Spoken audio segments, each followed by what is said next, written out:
సినారి ఏం ఆలోచిస్తున్నావు? నా చేతిలో బ్రష్ ఉంది, నా దగ్గర బ్యాగ్ ఉంది, దాన్ని ఎట్లా రీమోడల్ చేయాలా అని ఆలోచిస్తున్నా. ఆల్రెడీ కొంచెం Wow. అయ్యింది నైస్. అండ్ నా బ్యాగ్ ఎంత బాగుంది. దాని ఫలితం ఏంకో. నైస్, మరక మంచిదే. అవును, అట్లా అనుకున్నా కాబట్టి దీన్ని పక్కకు పడేసి వెళ్ళి పడుకోకుండా అట్లనే చేస్తూ కూర్చున్నా. Very good. నైట్ 11:30 అవుతున్నా కూడా నువ్వు ఇంత హార్డ్ వర్క్ చేస్తున్నావు. నీ హార్డ్ వర్క్ ఊరికే పోదు తల్లి. టైం రాత్రి 10 నిమిషాలకు 12.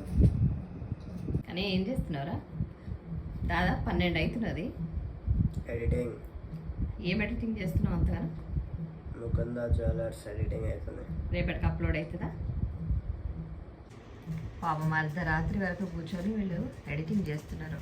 ఒకళ్ళు క్రియేటివ్ వర్క్, ఒకళ్ళు ఎడిటింగ్. సూపర్ అసలు. I'm proud of my kids.